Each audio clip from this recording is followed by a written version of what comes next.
Okay, sagutin din natin yung tanong ni Madam. Kakaiba to. Okay, baka maraming Pilipina makaka-relate sa tanong na ito ni Madam. So may jowa din siyang Indiano. May jowa si Madam Indiano at taga Dubai to. Ayan.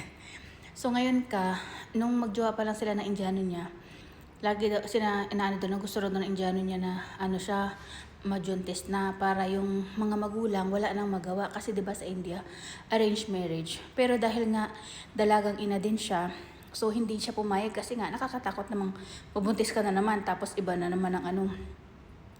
Dahil sa pangyayari na 'yon, ano siya sa takot niya, hindi siya nagpabuntis, which is tamang desisyon 'yun, ma'am. Okay? Tapos sabi niya, biglang nagbakasyon sa India yung jowa. Sa madalit salita, okay, inarrange siya at saka pinakasal ng biglaan sa Indiana. Okay, so yun. So ngayon ang problema, syempre, gano'n naman tayo, normal yun, na kung kailan minsan wala na, saka natin marirealize na mahal pala natin yung isang tao at hindi natin kayang mawala. Ganun. So ngayon sa madalit salita, kasal na yun si jowa niya, tapos nagbalik siya dito sa UAE, sa Dubai. Tapos ngayon siyempre, siya, may asawa na siya, di ba? Oh, so hindi siya pwedeng eksena na sa mga niya kay Madam. Kaso, mahal na mahal nga niya, hindi niya maiwasan. Nagkikita pa rin sila at pinili niyang i-continue yung relationship niya dun sa Indiano kahit may asawa na. Kasi 'di ba normal naman minsan niya sa mga kabayan na talagang mas pinipili natin yung puso natin kaysa sa isip. Yung ganun. Pero araw-araw nga siya nasasaktan. Tapos pinagbawalan niya yung lalaki. Sige, magkabalikan tayo, pero bawal yung mga balita doon sa kabila. Kahit mga litrato. Tapos minsan daw naiisip niya, sabihin, i-booking niya doon sa pamilya ng lalaki para daw magkagulo. Okay. Ito na tayo, ma'am. May mga point of view tayo. So number 1, huwag mo siyang ibubuko. Kasi mapapahamak yung jowa mo, hindi ikaw. Ang pwede sa'yong gawin, katulad ng sabi ko, gamitan ka ng itim na mahika. Yun lang pwede nilang gawin sa'yo. Hindi ka naman nila madidemanda kasi malayo ka.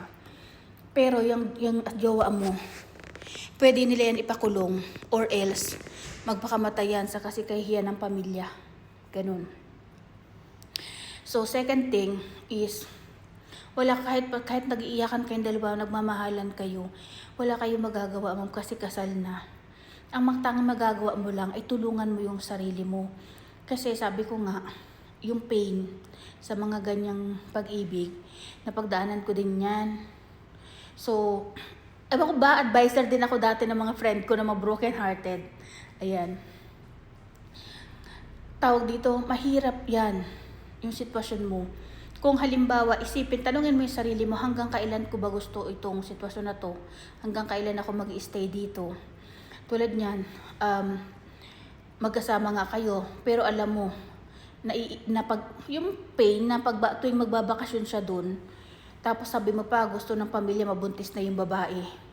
Kumbaga sa akin, ma'am, sige, habang mahal mo pa, okay. Pero dapat i-distansya mo na yung sarili mo. Gumawa ka ng paraan para mapalayo ka. Katulad sinasabi ko, hindi mo kaya mag-isa, magdasal ka. Ako kasi dati, yung mga prayer ko, ang lagi ko sinasabi kay Papa Jesus, Papa Jesus, bumaba ka dito sa lupa, yakapin mo ako, haplusin mo ang puso't isipan ko, alisin mo lahat ng sakit na nararamdaman ko, palayain mo ako sa lahat ng sakit na ito, tulungan mo akong makapagbagong buhay, tulungan mong ayusin yung buhay ko. Ganun. Tapos kaya 3 taon din ako single bago nakilala ko yung asawa ko. Pinag-pray ko talaga yun, specific. Papa Diyos, bigyan mo ako ng isang lalaki magmamahal sa akin. Mamahalin ako, pakakasalan ako at makakasama ko habang buhay. Yung ganong prayer na kakausapin mo ang Panginoon. Kasi ma'am, yung kalagayan mo, sitwasyon mo, nakakalungkot kasi tayo mga babae, deserve natin lahat na na magkaroon ng maganda at masayang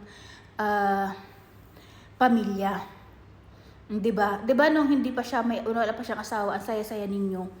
Tapos so dapat ngayon isipin mo rin sa sarili mo na kailangan ko din ng masasandalan na lalaki. Kailangan ko makakasama habang buhay. Yung ako lang, ganun. O yes, tama kayo.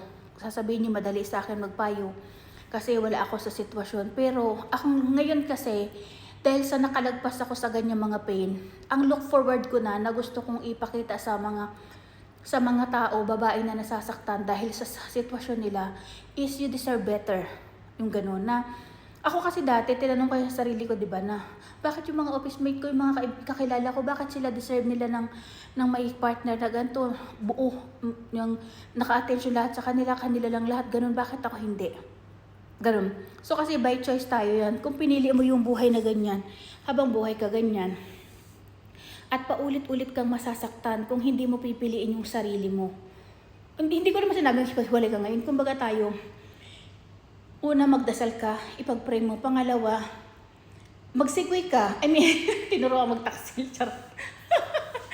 Yung tipong gumawa ka ng paraan para ma-divert sa iba yung yung attention mo, pagmamahal mo. Naunawaan ko yan na talagang ganun. The more na may kahati ka, the more ka mag-crave sa pagmamahal ng isang lalaki. So, ang masasabi ko lang sa iyo, ma'am, lagi mong tatandaan na deserve mo din ng ikaw lang. Deserve mo nang mamahalin ka ng buong tapat. Iligwak mo. Kasi wala na ka nang magagawa, kasal na yan. Kahit mahal na mahal niyo pa ang isa't isa. Dahil mahirap, tulad magulang ang nagpili, mahirap ang divorce doon, walang divorce. I mean, may divorce pero walang, napakahirap talaga, ma'am. Ganun po. So, kasi paulit-ulit lang papayo ko talaga, iwanan nyo yung mga taong puro sakit lang ang ibinibigay sa inyo ngayon. I mean, mahal ka niya, binibigay niya everything, support siya everything. Pero, 'di ba, ang gusto mo nga, sabi mo nga nahiwalay ka dun sa una mo, ang gusto mo yung magkaroon ka ng pamilya, edi hanap ka ng single na para sa iyo. Ipag-pray mo.